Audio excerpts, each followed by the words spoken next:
Shri Ganeshaya Namaha. Sadashiva Shamarambam Shankaracharya Madhyamam Asmadacharya Paryandam Vande Guru Parampara. Om Saganavavadu Sagano Punaktu Sagaviryan Karavavagai Tejasvina Vadidamastu Mavit Vishavahai. Om Shanti Shanti Shanti. Shri Gurubhyo Namaha. Om Namo Bhagavate Vaivasvataya Mrityave Brahma Vidya Charyaya Nachiketasya.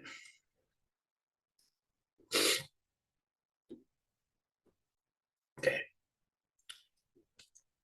Namaskaram, Happy New Year.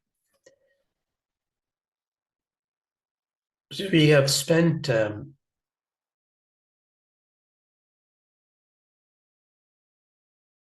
Adhyatma. We need to move into the Adhyaya 2. But I thought before we go in there, we just had some understanding of Adhyatma Vidya, which seems to be the core of the first chapter.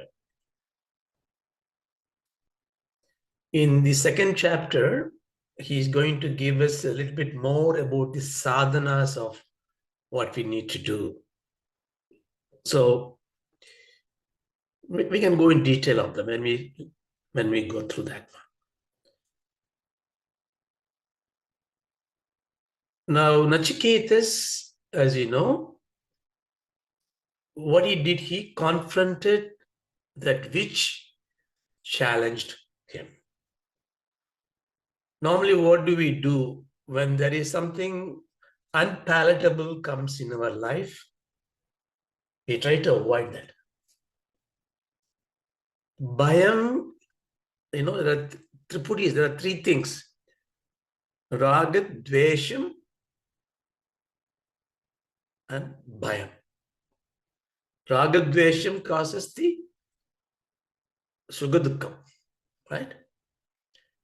Bhayam is that which results from both Sukham and Dukkam. When Sukham comes in, you have Bhayam because the Sukham may go away. Dukkam comes in, of course, there's a Bhayam. If nothing comes in, you may be worried about Dukkam may come in. So the overriding part is the Bhayam. That's why we seek Abhayam. Correct? So when you are afraid of something, in life, what we do, we try not to talk about it, not to face this, avoid it. Somehow it will go away. But it doesn't go away because it is percolating inside, builds stresses. The Bhayam alters our approach to life, our attitude change, and so on and so forth, right? What Nachiketa has proven is that you confront that, you challenge it, you take it, you approach it. Now, the biggest Bhayam is death for us. We always think death is amangalam. We don't talk about death. That's because we are afraid of death, and therefore it is something which is to be shied away. Nachiketas has chosen to go to the imparter of death, the Lord of death, Yamadharmaraja, and challenged him. Right? So the lesson we take from that is you challenge the challenges in life. Because the resolution, see, when you lost something, you have to search where you lost it. Is it not? You lost in a bush, your ring. You don't go to a light somewhere and say, I must need a light to search. No, don't go and search that. Because no, you got to go to the point where things happen. So Nachiketas seems to be the right role model for us. Now, I want to talk about this phrase role model today because it's the new year, we start the resolutions. What does resolution means? Resolution means A solution that you were tampering with, looking for, you become resolute on it. You bring it back and say, I'm going to do it. So it is a means to do something in your life and you want to bring it back, a divine vow. But if I ask you a question in life's progress at this stage of life, who is your role model? Generally, we would say, well, I don't have any.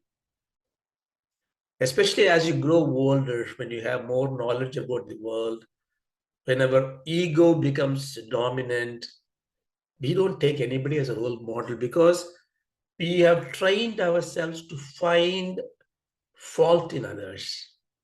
When you see fault in others, even a Mahatma doesn't look us to as a Mahatma because he has got some imperfection in it. How can he be a role model? But when you're a child and a children, the role model is very easy because that is the best way to learn life. Why? Because you gain knowledge and you do not know how to apply the knowledge. When you apply this way or that way, what's the impact you don't have? But if I see somebody's life and I take it as a role model, because see, the role model means a construct which simulate the condition that you want to be in. That is model, right? Loosely defining the model. The role is Karaka, the performer. So I can say, look, Bill Gates is the role model because his philanthropy is very good. But what benefit it gives me? I can aspire to be, but it doesn't really transform me. Michael Jackson, my role model. I like his style. So I can behave like him, dress like him, walk like him, talk like him. So my aping somebody's character in my body behavior, even in the mental state, that's what we apply for. But it does not transform me, but it creates a different personality in me, right? So that role modeling may be helpful in giving some focus, but it is not transformational. So the best is to use the God. But do you ever take a God as a role model? Oh, Pullayar is my role model. Lord Muruga is my role model. No, we dare not say that. Because for us, God is somewhere above. He is not performing a role. So we are stuck. We can't take any roles to role model because they don't fulfill our transformational needs. God is super supreme, esoteric. This is where the Avatara Purushas come, Mahatmas come. So they could be a role model. But then the sadness there is in contemporary world, in the present time or any time that you live, one lives, seldom you identify a Mahatma. Krishna was not known as a Mahatma in Krishna's time, except for a few people. Rama wasn't. Mahatma Gandhiji also not very few recognized. So, but once posthumously we know, then we read the history. Oh, he's a Mahatma. So you see what I'm saying?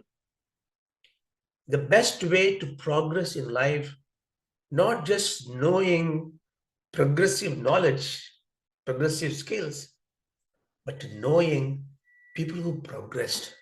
and then following the footsteps. That's why it's called Ramayanam. It's not Rama's life. It's not Ramacharitas. Ramacharita is what Tulsidas put the name to it, but Valmiki called it Ramayanam. Ayanam means the path, Rama's path. So he is not giving you the biopics of Rama, he is giving you how Rama conducted his life. So we take this.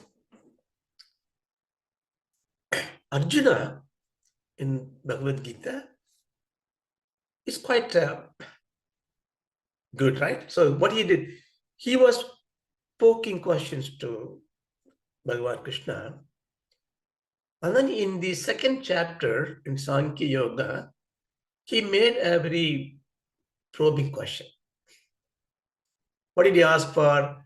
He asked him, Sthitha prajnasya ka bhasha, samadhistasya keshava, sthiti dhati kim prabhashet, kim asit prajede kim.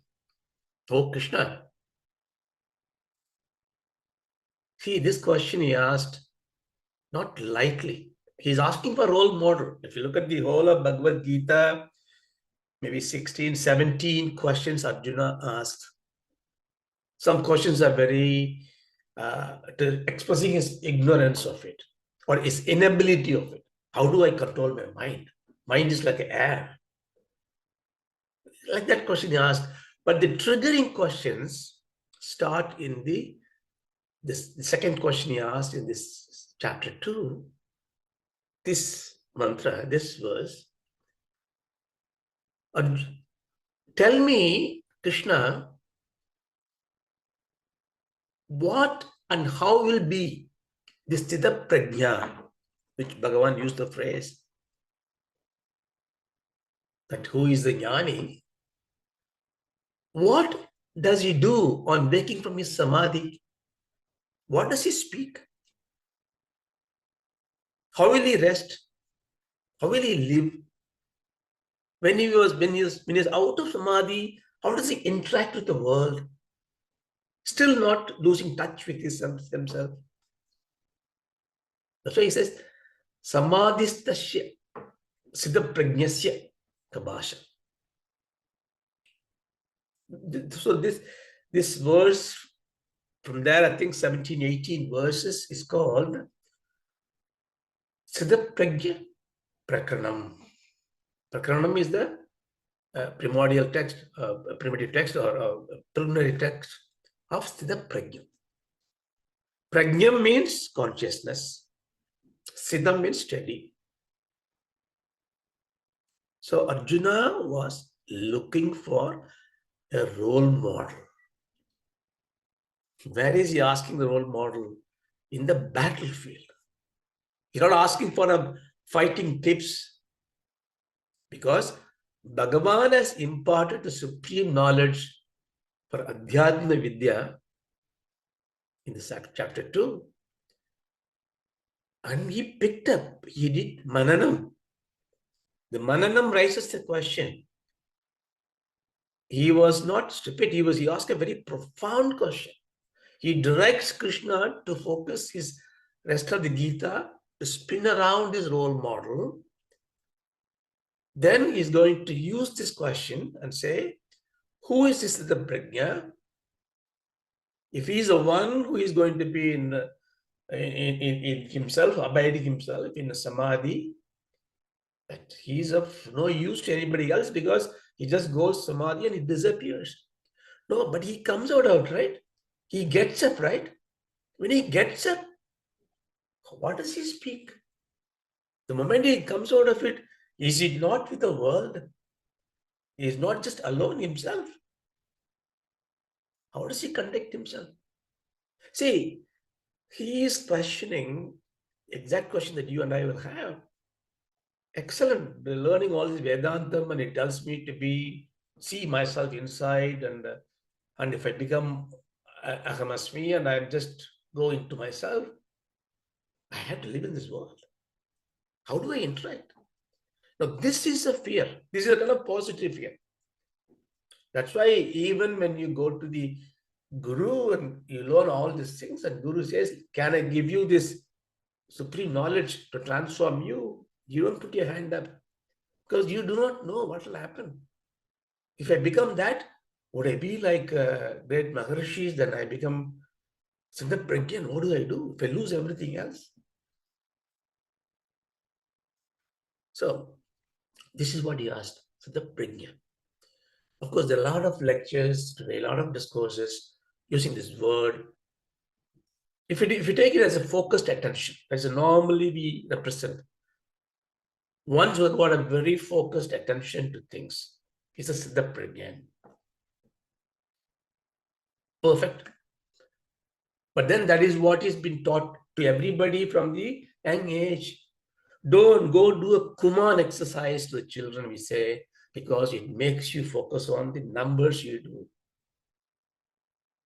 Anything you do, you're singing, you don't know what's happening in the television, you sing, mind is focused. I'm doing a job, a good worker will focus on the job.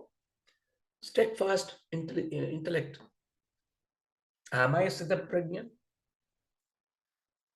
You can use the term, but you are running a Rolls Royce in a kind of a muddy road to spoil it. That's not the purpose of that. That's good, important. You have to have a focused attention. You need to have. But what is the transformation it gives you? So Bhagavan, from the in the next mantra, he said, look, you have to, what is the prajna? When one completely give up desires and making the mind contented in its own self. He is the prajna. That's what he explained in the next mantra. It's not a Bhagavad Gita class, so I won't go deeper, but you know it. Bhagavan says, if you give up all the desires and then just be yourself, how to be all that, we'll go there later. That is the prajna.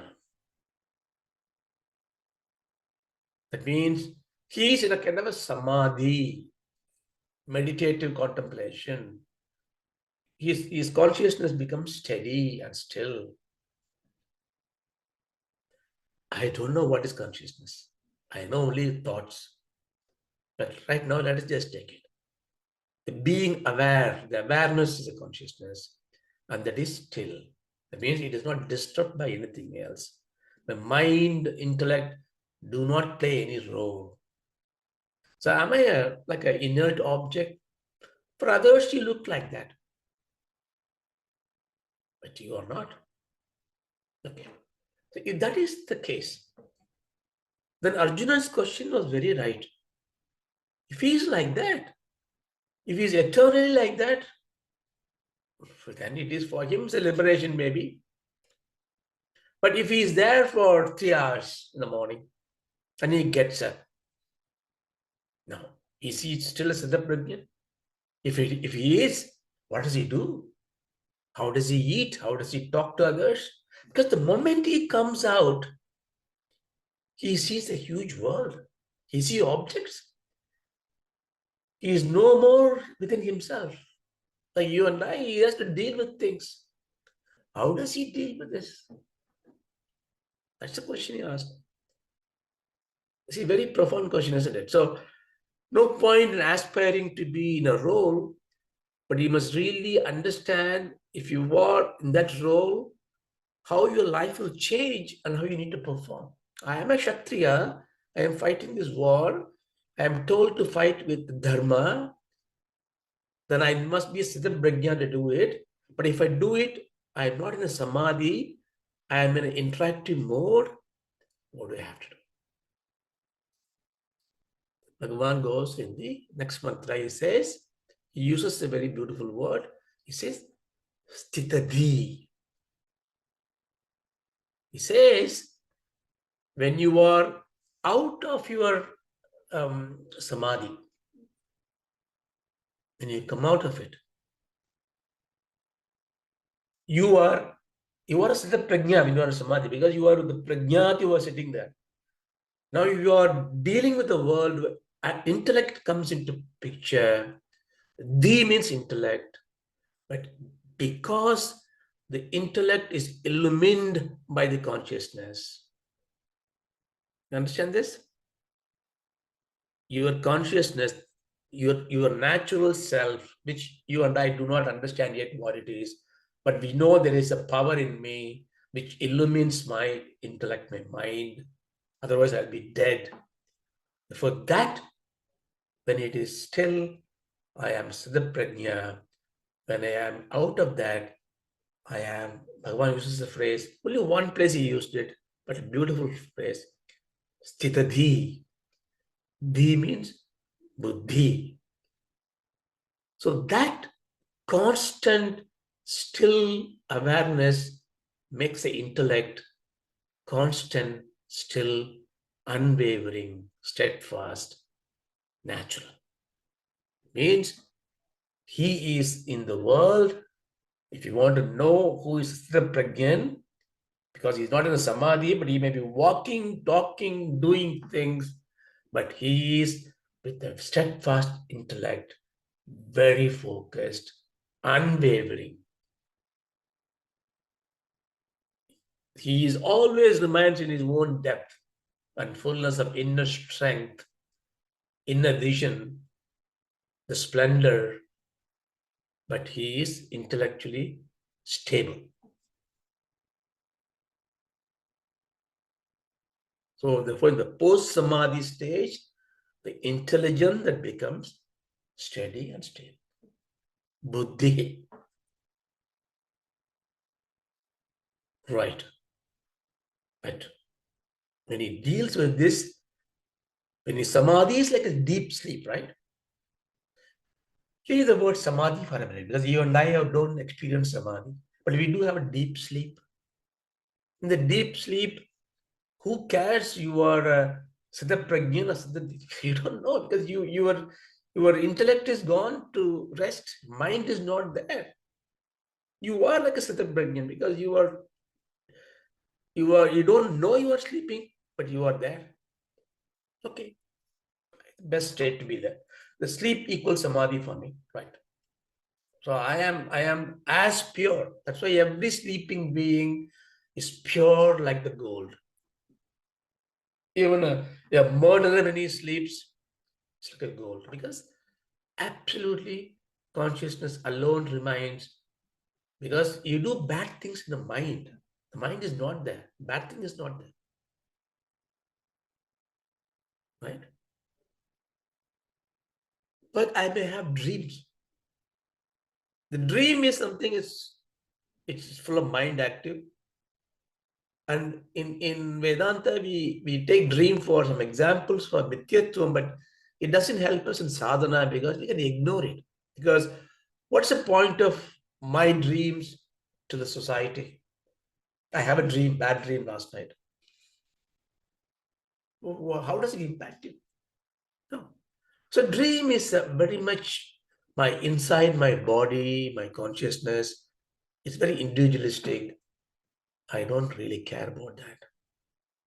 But when I am wakeful, but wakefulness is a state which recurs regularly for many hours, enabling interaction with others. So you and I are right now in a wakeful state. So we interact. It affects my wakeful state. My interaction affects you. Yours affects me. So, but then you must remember, the wakeful state is where your buddhi and mind are in full flow. But where was the buddhi and the mind? They were abiding in the consciousness, the self. Understand? So even though the wakeful state is all dancing, singing, dancing, it is still based on the sleeping I. You cannot forget that you are the one sleeping. Even though you are not aware you are sleeping, you will recollect and say, I was the one sleeping, I was the one dreaming, I am the one now talking to you.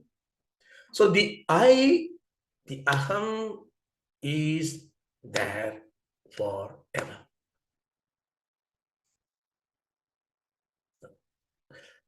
Listen carefully because I'm taking you to the point, very important point here. So the Siddhati, the steadfast intellect, is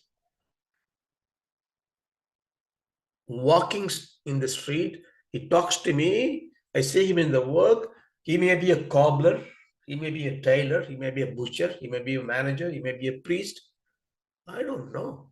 But he's got a steadfast intellect, very focused, unwavering. He does not object to sadness coming to him. He is not overjoying to the happiness. He takes everything for granted. He's not worshipping God. God has nothing to do with this. Right? Well, how can he do that? His mind is not having some problem. Does he have to control the mind? That means his mind is controlled. This question comes to us. Because people like Patanjali has given Chitta Vritti Nirodham. And then we have many courses to control the mind. Mind is wavering. Mind is going here and there. Control the mind. Is it not? So how do we control the mind? Is it possible to control the mind, first of all? You cannot. Because the very nature of mind is sanchalam, vritti. You cannot say, for example, I'm going to try to remove the darkness from the darkness. Can you do that? Darkness is the character of the night. You can't remove the darkness from the dark. You cannot remove the sanchalam from the mind. If it is not having any sanchalam, it is not a mind. Mind does not exist after that. But that is not in your hand. So why bother to control the mind? Nobody can control the mind. Nobody. But you can ignore the mind because it is not you. There's a difference. Arjuna asked the same question. How do I control my mind? It's like a air. I can't hold on to it. And then you ask, why do you say Chitta Vritti Nirodham? Right? Chitta Vritti Nirodham. But Nirodham is not control. Nirodham is not stopping it. You can recall our discussion on the Patanjali Yoga Sutra. Chitta Vritti Nirodha. Yoga Chitta Vritti Nirodha. Nirodha means regulation. Regulate the flow. Control, curtail is different from regulation and synthesize. You have certain influence to regulate it. You have some influence to purify it. You cannot say, see, Mano-Nasam is a phrase used, right? Advaitam is Mano-Nasam. Nasam means elimination. No, that's not supposed to mean that the mind is not there. No, mind is always there. Here, the Chitta Vritti Nasam, Vritti is Rajas. What is Vritti? You know, but Vritti, what is Vritti means? A sprout. Yeah. If you put a seed, it comes out. That's a Vritti. Every thought is a Vritti. Okay, Raja is talking now. Oh, he's talking. The same thing he told last week. Oh, I don't understand this. Why am I sitting in this class? If each of these thought that comes in your mind is a Vritti. If you take a mind as a surface water, and then you see, like when you blow with a straw, bubbles comes like that. Yeah? The bubble comes like this from the top. Or a stone drop from the outside, a ripple starts. A ripple can come because the stone is dropped in the still water, or an air bubble comes from the bottom. The ripple is a thought. Ripple is a vritti. So the stone that comes out from the outside is what your sensory organs bring into your mind. Oh, that's a beautiful girl. I like to marry her. Oh, it's a beautiful house. I want to buy it. Oh, this is a bad guy. I want to get away from him. So every senses that brings you the thought creates a vritti, a stone being dropped. The vasanas, I mean your past karmas, are dormant in your chittam. You are under the repository of your mind. And they don't simply sit there. For this Janma, you create something. Oh, he is being peaceful. No, no, no. Shanidasa, Ragu Buddhi, let him think something bad. So a bubble will come. It's called a Pratyavaya dosha. It comes up there. It creates a bad thoughts in your mind. Vritti comes in. So Patanjali said, Yogaha Chittavritti Nirodha means you perform certain sadhanas. A lot of sadhanas is Ashtanga Yoga visa. You control what is dropping outside. That means my samadhamas, my sensory control is there. Not something unnecessary drops into my mind. And so the upasanas and karmas, so that the karma vasanas are subdued. So by doing this slowly, slowly, slowly, then I introduce new thoughts. No? I don't know, if I'm sitting idle, I start thinking about drinking beer, going to the pub, playing poker. But if I just listen to Bala Mama's singing every day and then practice his songs,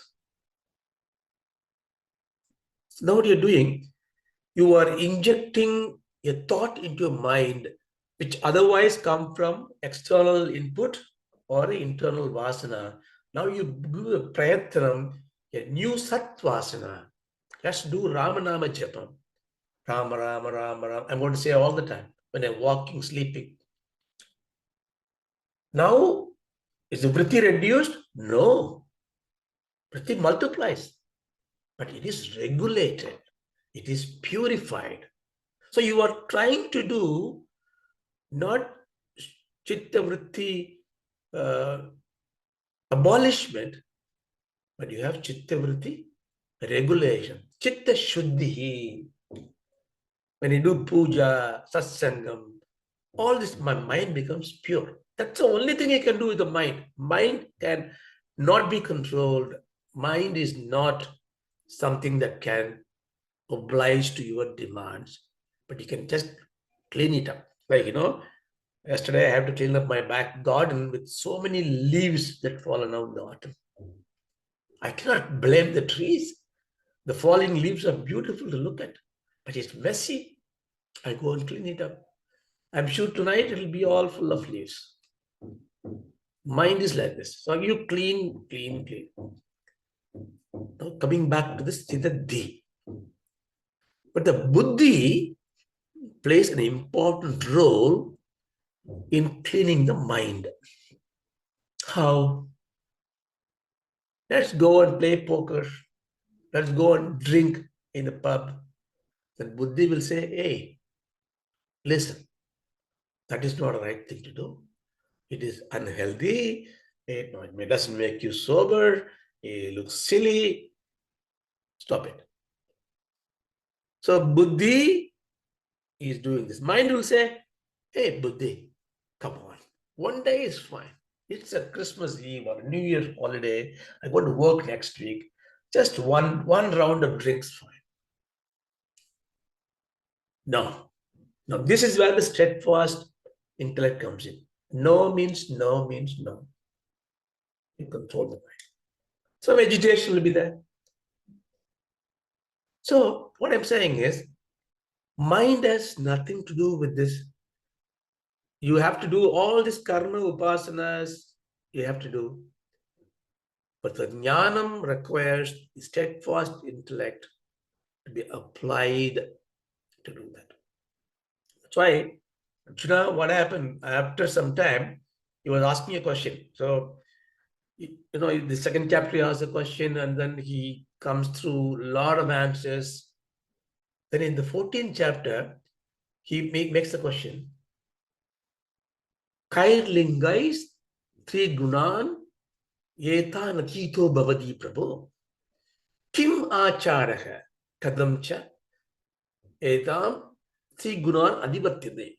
Three gunan. So Bhagavan has given him, one of the questions he asked was, why does somebody does bad things? Why somebody commits sin? I want to do all this Adhyatma Vidya. I want to be this Sthitha Prajna. I am with the Sthitha. I come there. But mind is taking me away. Why does it happen? And Bhagavan says, well, that come by abhyasam, because your prakriti, your embodiment, your body and mind is made up of materials which is not you. It is the prakriti. And if you think that is you, therefore you're influenced by it. But understand that prakriti is of three layers: rajas, tamas, and sattvic. The three gunas are the three fibers in which everything is made in this world. This computer is a tamasic dominant, it's got sattvam in it. It's some sattvam in it. The tree, the body, the mind. So you have the three traits, intrinsic principles. You know all these three gunas we discussed before. So what I'm saying is, Arjuna just develops questions. Nachiketas, he remodifies. This is why I think Nachiketas, Prakalad, all these are role models to us, because their pursuit is perfect. Nachiketa's pursuit is what? Atmajnanam, immortality. I want to be deathless. Because all these people are looking for Swarga. What do we do? We forget about all this other world. We when you are young, our parents give us money, good education, we study, compete in the exams, go to IITs, Oxford, MBAs, executives, make money. Mid-age, start thinking, oh, maybe, I'm losing it, what I have to do. And when you retire and then you become, satsang becomes a thing, suddenly you realize you missed all this, the train has left. I still want to enjoy life, but my body is not helping me, mind is not helping me. What do I do? Oh, there is a glimpse of light, because even if I die, I know I'm not dying, I'll get another birth. But is there a chance that I can do better? Oh, you have to do some punya. Oh, punya. Okay, let me do punya. What is punya? What is yagyam? Oh, nachiketa yagyam. Oh, let me do the Rudra Japam. Bhimarada Shanti. I do all the kind of karmas because we are trying to buy the last minute tickets to go to some place. I'm not blaming. That's fine. At least that time we have this knowledge to do it. Then we get a birth somewhere. Maybe I am born to a rich millionaire in wherever I want to be born. I forget everything because memory is gone. That is the Leela of the Maya. You start as if you are fresh. You go through the same drama until 70 years of age. You don't know the life is impermanent, temporal, mithyatvam.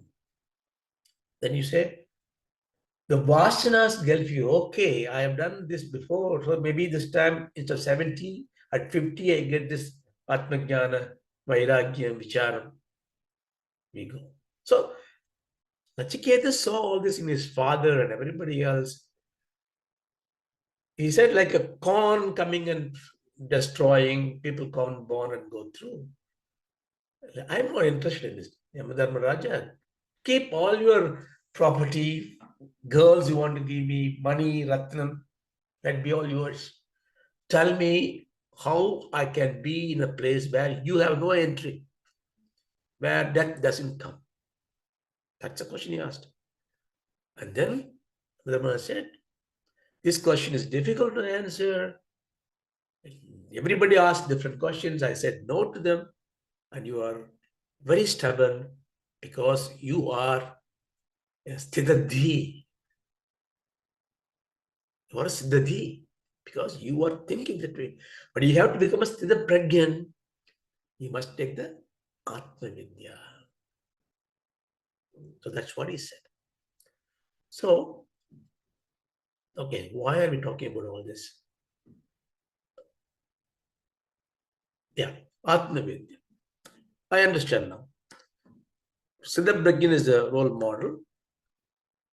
To be a Siddha Prajna, I must be in the Adhyatma Vidya. I must be really abide myself in myself. For that, I need jnanam. Right?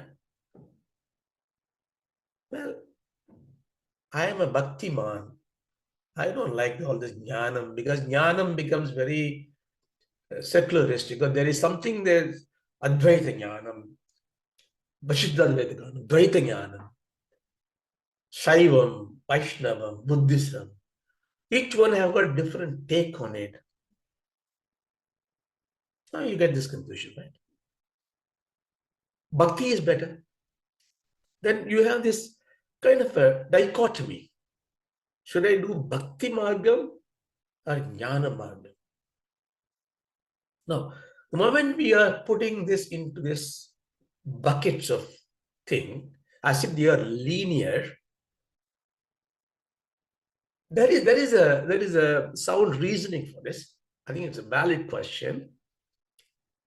But then you are actually looking at bhakti, jnanam, everything, not in their supreme state of expression, but as in a lower form of sadhanas. When bhakti is a sadhana, it always leads to jnanam.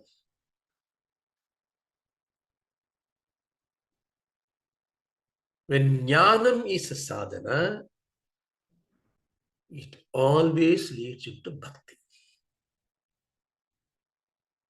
But when jnanam leads to bhakti, that bhakti is different from when you do think bhakti leading to jnanam.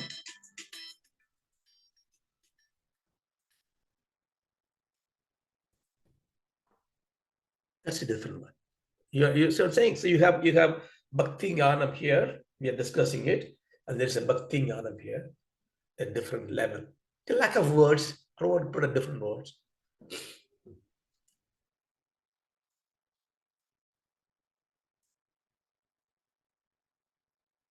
See, in Sanskritam, the Vyakaranam, grammar, it's something called a vibhakti. Yeah. It's not a Sanskrit class, but just to give you a little connection to this. The word vibhakti means differences. Differences. Dvaitam. This world is differences. Adhyatma Vidya is not different. Adhyatma Vidya, Aham Brahmasmi, Satyam Brahmam Anantam. Everything is one. Advaitam, non-dual. There's no different. There's no vibhakti there. Now, bhakti is that which removes the V in vibhakti. The V is vinyogam, distribution, differentiating, differences. So in Sanskrit grammar, vibhakti is called a case. You know, in English we say case, right?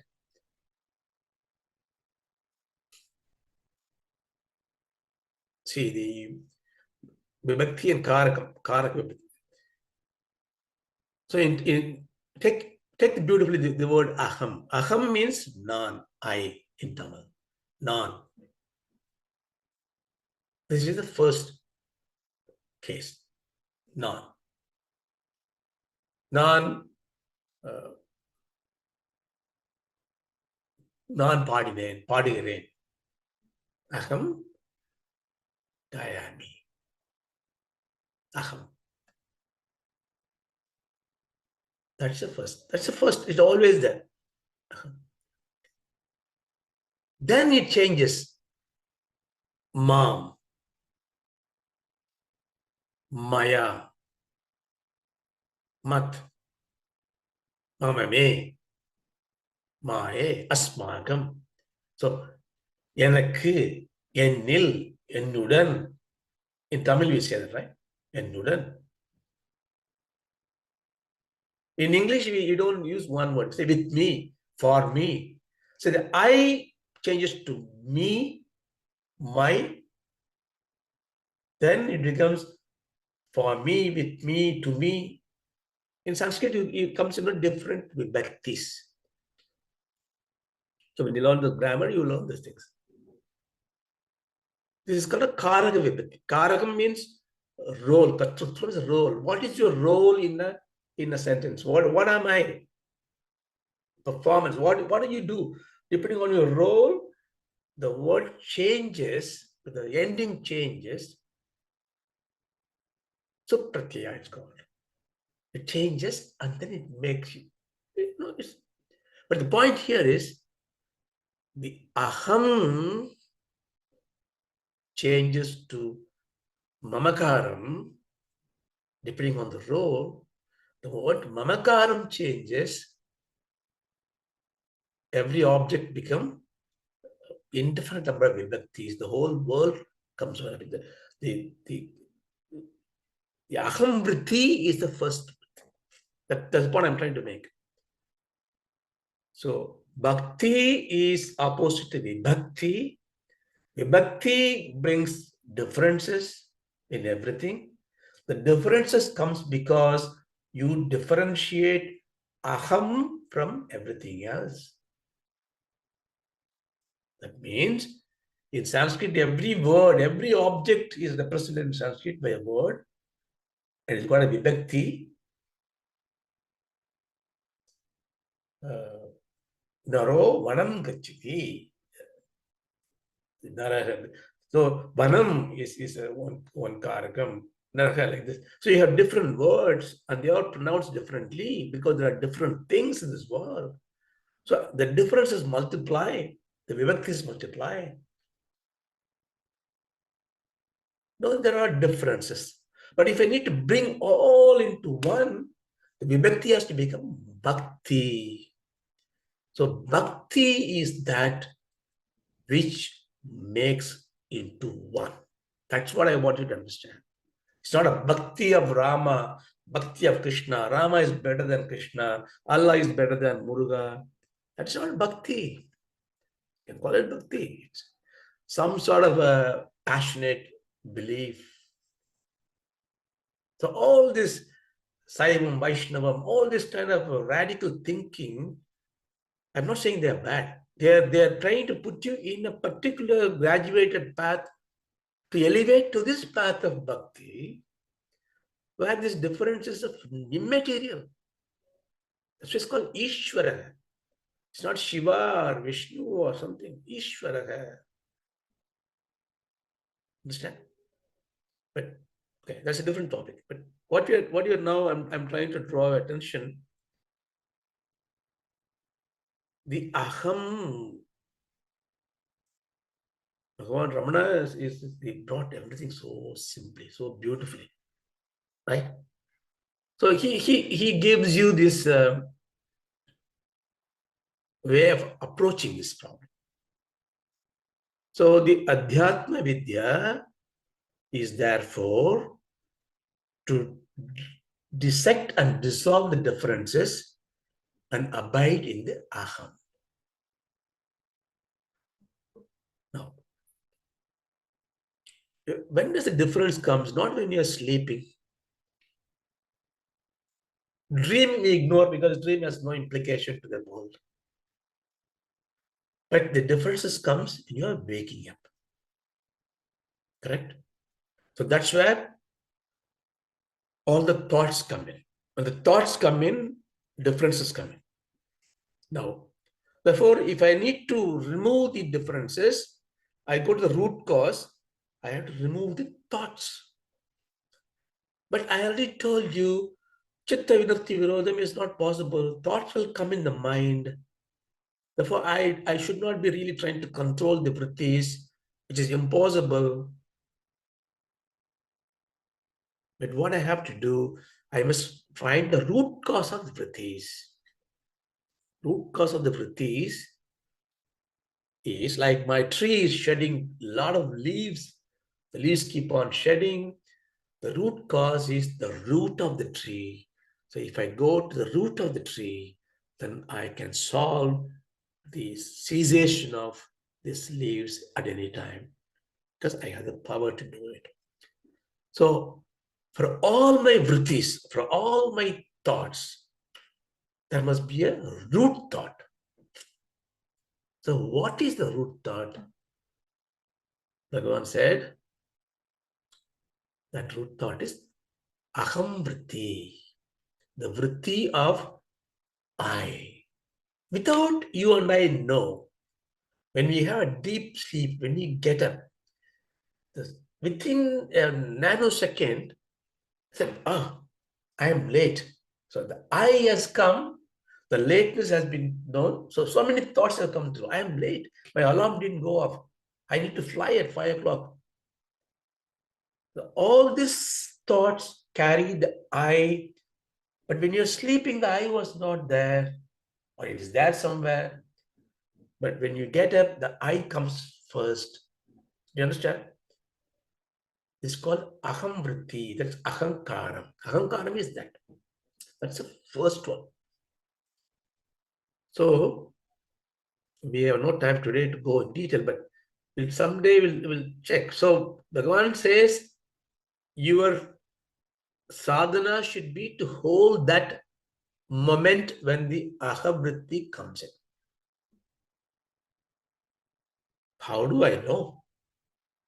Well, traditionally, it has to come. It come means it has to rise from somewhere. Therefore, there is a time delay. And this time delay is called a Brahma Muhurtam. The deep sleep, 334, they say, when you're coming up, you blossom like a flower for a fraction of a second, then the I vritti comes in. I got up. The moment I comes in, life is changed. So you have an opportunity to really experience that bliss for a second. That the moment you are in the bliss, then you have the power comes to you to extend this as long as you want by practice. That is one way. That's why you do all this Brahma Muhurta, prarthanas and getting up there, doing some meditation, bring the mind pure, all kind of stuff. Or when you have this ego hurts, yeah. So we were in a meeting, we were just talking about some general stuff, and then you suddenly hear somebody is talking, oh, that Saraswati Mami, she's so good and she's making very good food. So if you're Saraswati, you're thinking that, oh, somebody talking about me. Oh, then that vritti got up, it ignores this satsang now, it catches that one. But worst so is when it is somebody talks ill about it. Oh, this guy, Raja, bad guy. So I hear that, bad? I mean, bad? Who is saying this? I get angry. Some kind, you will see, and especially when you are insulted, when you are provoked, when you get angry, when you get jealous, all that kind of a emotional thing comes in, you can feel some sort of a current in you. It's a ovation, in jitter. Your words tumble. You can't even talk. Your tears are coming in. You are pumping blood. Your lungs are breathing. But you see that kind of current is flowing in you. Catch that one. That That resonance is called spurti, aham spurti. Ahankara, the normal I thought, must be lying in the spurti, aham spurti, the current that is there. That current is always there. That is the japa. Bhagavan calls it a Hriday Vidya, Mahayoga, it calls it. Yeah, all this yagyam do, all the Veda Vicharam you do, brings down to this toll gate to really know who you really are. And to do that, there is no other means than this most simplistically sounding. It must be simple because Bhagavan says so. Is that you be always conscious about you. Self-centric here, not in a bad way. Aham, I. You are able to see what is happening. If you're able to see your own self, the vritti that comes out is quite easy to see. So you can see a disease in your body. You can see your anger. No, I see that thing happen. I'm being angry at it, but I can see that anger. I'm not an angry man. Understand? I have anger in me. I can see it. There's a difference.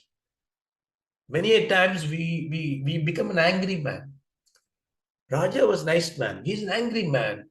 He's a bad man. Because my personality become that part because I'm not holding the aham vritti in my hand. But when I am able to see that this is my anger, problem solved.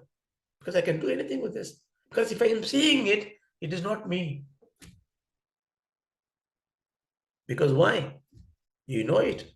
If you are able to see, you're able to hear, touch, feel, experience it, that is not you. Because you are the experiencer. My wife is not me. My body is not me. My thought is not me. My anger is not me. So everything I can see, experience is not me, means I can do something about it. As simple as I can control it. I can discard it. It means I am able to take my aham vritti into the aham spruti. This going inside is an Atma Vidya. Ego, aham spruti. The current is there. What happens if I still go?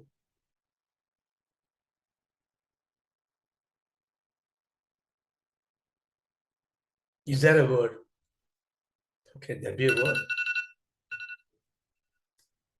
This aham spurti, this spandanam, nada bintu kalatinam, that resonance, the sound. You know, when you close your ears, you can hear the noise. Everything, all this noise, the omkaram, everything, all that is the aham spurti.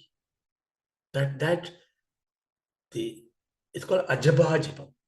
The japam that happens without you trying it. I. That is the japam that you do, the japam I do, japam everybody else do. For the only Maha Mantram is Aham. I remember, I think it's somebody said, I don't remember who said that, said that very beautifully. The Aham itself is the start of any lingo, any language. Perfect language like Tamil or Sanskrit, the last word is Ha.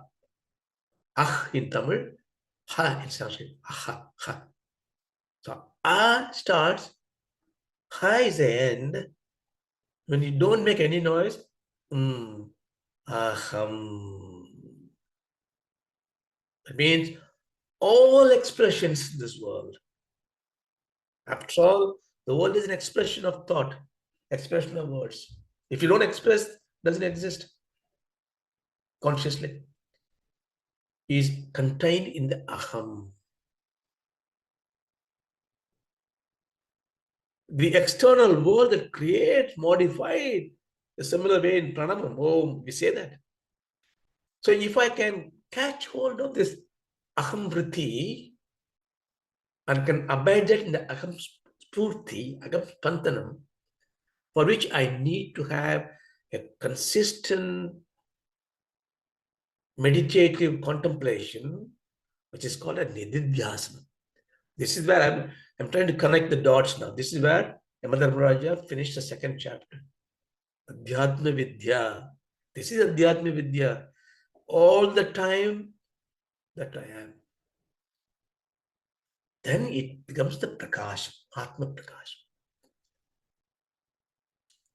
Now, that Atma Prakasham is something which in Atma Bodham Bhagavan said, Swabhote Nanya Bodhischa. So if you can take this Bodham, you have that light, you don't need to have another light to go. That light itself is a light that will burn all the time. You don't need to have any Bodhurupa Dhyatmanaha Nadibhastyanya Dibecha Yada Swatma Prakashate. If you are able to see it inside, you don't need any other knowledge, any other instrument to know yourself. You don't need to do yoga, karma, anything. Because it's a light. Why do you need a light to see the light? You just have to go near the light. It says. Okay, so what is the use of this? For that, I want to take you just one example in Bhagavatam. You know Bhagavatam. So Bhagavatam, I think we saw briefly in 1-2 lectures, Bhagavatam Mahatmyam. What is Bhagavatam? Like Nachiketas confronting death, King Parikshit also confronting death. For him, it is much more clearer because he's been cursed and is going to die in 7th day. Unlike a last-minute traveler, he said, oh, I'm going to die in 7 days. Well, let me learn something, Atmajnana. So he called Shugama Maharshi and he gives him the Bhagavata thing and he teaches him. So after listening to all the Bhagavatam, what happened? Has been saved. Now, as promised, Dakshan comes and knocks him down. What's the point of that then? Why did he listen to all this without drinking water, not even eating anything? What is the point of that? Point is, comes in this beautiful mantras in Bhagavatam, in the Dvayarsha Kantam, and mantra 11 and 12. I only picked up this morning, this one, because it comes very useful to connect this. He says, Sukha is telling him, Aham Brahma Param Tama, Brahmaham Paramam Patham, Evam Samishya Atmanam, Atmani Adhaya Nishkale. Hey Parikshit, listen, I imparted to you a great Vedanta Jnanam through Bhagavatamritam. Reciting a lot of avatars of Paramatma. I made everything to you. I gave you a lot of insights. Now what do you have to do? Because your time has come. Aham Brahma Param Dhama. Aham, I Brahma Param Dhama. Dhama means the place, abode.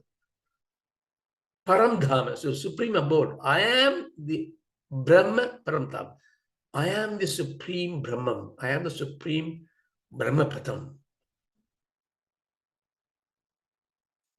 Then Brahmaham Paramam Padam. He repeats the same. When you repeat in verses, it reinforcing it. I am the Parabrahman. The Parabrahman is I. May you think like this. May you know this. Evam, like that. Samiksha Cha Atmanam, Atmanam, Atmani Adaya. By Samiksha means by considering like this, by thinking like this, by meditating upon like this. Atmanam Atmani Adaya. So you are free. Nishkale. Nishkale means you are free from everything that is binding you. So what he's saying is, from this knowledge, you must have gone through the Mananam, Nididhyasanam, you should have become the Adhyatma Jnani, you must have become Sthitha Prajna. When you are Sthitha Prajna, in you, nothing is touching you. What about the snake that's going to come? Because that's what it has been told. Yes.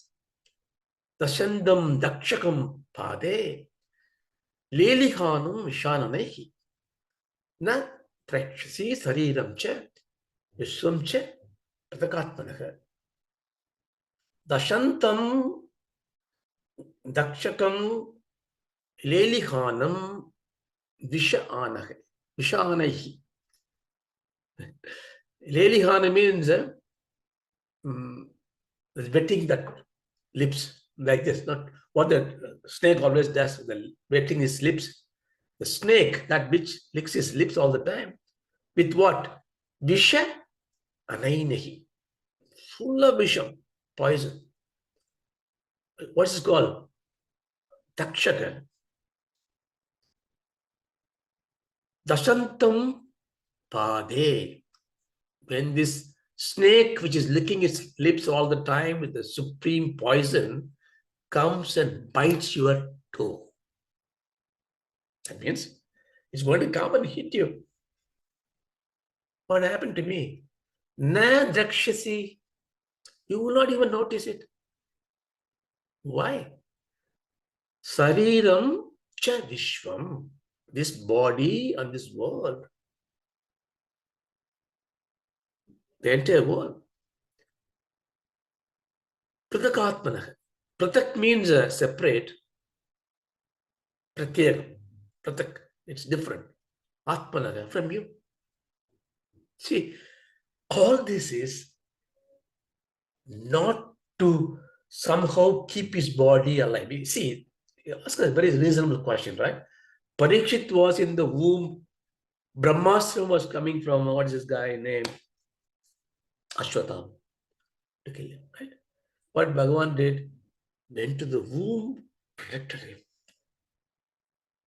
When Bhagavan can save from the Brahmastra, bring him out, why can't Bhagavan come and save Parikshit? But if he has done it, he won't be a Bhagavan, because that is a curse on him. You come to this world, a role play. You come to the world, you finish the role, you move, because this body, imagine if I am, if I drink Amritam, then I am exactly like this, what I am looking like this, exactly like this. I will not die. Would I be happy? Everything is gone. I'm just being this body. Everybody knows, oh, that guy, no, he's been there for donkey's years, who cares? Miserable, because you are imprisoned yourself in a nutshell, in a body which is of useless. So immortality is not having the body and dwelling in the body forever. That is a curse. Understand this? Immortality is knowing this body is not me. It may happen, anything can happen to it. Doesn't matter.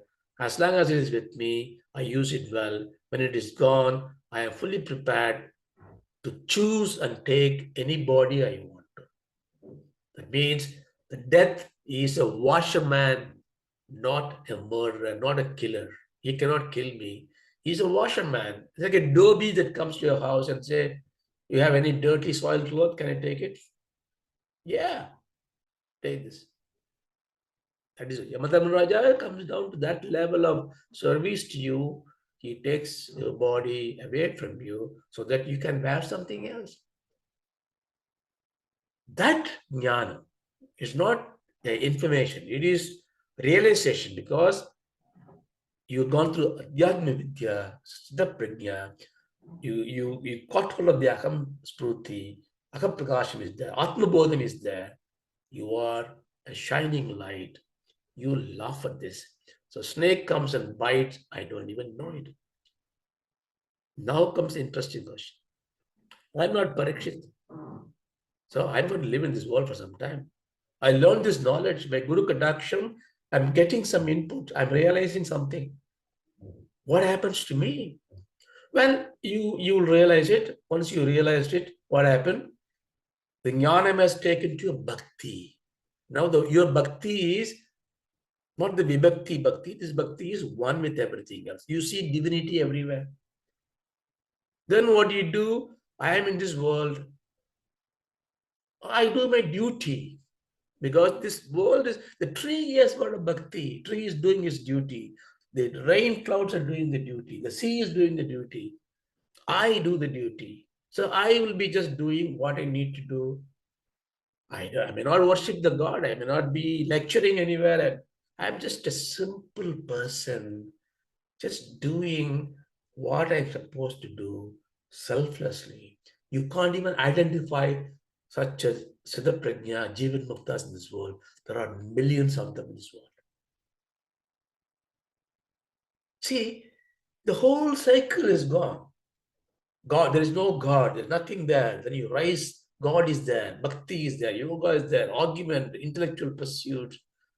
Some go Guru Kataksham, some practice, Yagyam, Yagam, Vedanta Vicharam, realization, bhakti state, karma yogam again.